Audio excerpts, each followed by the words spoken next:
ಜನ ಹೇಳ್ತಾರೆ ಬಾತುಕೋಳಿಗಳಿಗೆ ರೋಗ ಇರೋದಿಲ್ಲ, ಬಾತುಕೋಳಿಗಳಿಗೆ ರೋಗ ಯಾವುದು ಬರೋದಿಲ್ಲ, ಮತ್ತು ಬಾತುಕೋಳಿಗಳನ್ನ ಈಜಿಯಾಗಿ ಸಾಕ್ಬೋದು, ಮತ್ತು ಬಾತುಕೋಳಿಗಳಿಗೆ ಯಾವುದೇ ಕಾರಣಕ್ಕೂ ರೋಗ ಇಲ್ಲ ಅಂತ ತುಂಬ ಜನ ಹೇಳ್ತಾರೆ. ಬಟ್ ಅದೆಲ್ಲ ಶುದ್ಧ ಸುಳ್ಳು. ಎಲ್ಲ ಪ್ರಾಣಿ ಪಕ್ಷಿಗಳಿಗೂ ರೋಗ ಅನ್ನೋದು ಇದ್ದೇ ಇರುತ್ತೆ. ಅಂತಂದರೆ ಇದನ್ನ ನಾನು ಯಾವ ಥರ ಹೇಳ್ಬಿಡ್ತೀನಿ ಅಂತಂದರೆ, ಇದನ್ನ ನಿಮಗೆ ಪ್ರತಿಯೊಂದೂ ಎಕ್ಸ್ಪ್ಲೈನ್ ಮಾಡಿ ಹೇಳ್ಬಿಡ್ತೀನಿ. ಬಾತುಕೋಳಿಗೆ ಯಾವ ಥರ ರೋಗ ಇದೆ ಅಂತ, ರೋಗ ಯಾವುದು ಅಂತ ಗೊತ್ತಿಲ್ಲ, ಬಟ್ ಇಲ್ಲಿ ನೋಡ್ತಾ ಇರ್ಬೋದು ಅಂತಂದರೆ 2 ಬಾತುಕೋಳಿಗಳು ಟೋಟಲಾಗಿ.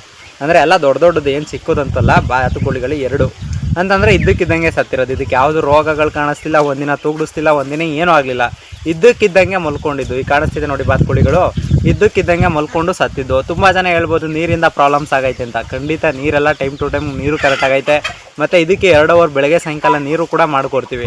ಬಟ್ ಅದರಲ್ಲಿ ಏನಪ್ಪ ಅಂತಂದರೆ ಬಾತುಕೋಳಿಗಳಿಗೆ ಏನೇ ಇದ್ದರೂ ಅದಕ್ಕೂ ಒಂದು ರೋಗ ಇರುತ್ತೆ. ನಿಮ್ಗೆ ಏನಾದರೂ ಬಾತುಕೋಳಿಗೆ ಬರುವಂಥ ರೋಗಗಳೇನಾದರೂ ಗೊತ್ತಿದ್ರೆ ಕಮೆಂಟ್ ಮಾಡಿ. ಬಟ್ ಬಾತುಕೋಳಿಗಳು ಯಾತಕ್ಕೆ ಸಾಯ್ತವೆ ಅನ್ನೋದು ರೀಸನ್ ಏನಾದರೂ ನಿಮ್ಗೆ ಗೊತ್ತಿದ್ರೆ ಕಮೆಂಟ್ ಮಾಡಿ ನೋಡೋಣ, ಇಷ್ಟು ಜನ ನೀಟಾಗಿ ಕಮೆಂಟ್ ಮಾಡ್ತೀರಾ ಅಂತ. ಬಟ್ ಬಾತುಕೋಳಿಗಳಲ್ಲೂ ಕೂಡ ರೋಗ ಲಕ್ಷಣಗಳು ಖಂಡಿತ ಇದೆ.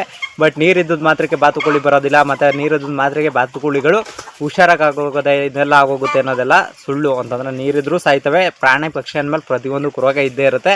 ಇದನ್ನು ರೋಗ ಇಲ್ಲ ಅಂತಂದವರು ತುಂಬ ಜನ ಸುಮ್ಮನೆ ಅದು ಗೊತ್ತಿಲ್ಲ ಇರೋರು ಹೇಳ್ಬೋದು. ಬಟ್ ಬಾತುಕೋಳಿಗೂ ರೋಗಗಳೈತೆ. ನಿಮ್ಗೇನಾದರೂ ಗೊತ್ತಿದ್ರೆ ರೋಗ ಲಕ್ಷಣದ ಬಗ್ಗೆ ಕಮೆಂಟ್ ಮಾಡಿ ಫ್ರೆಂಡ್ಸ್.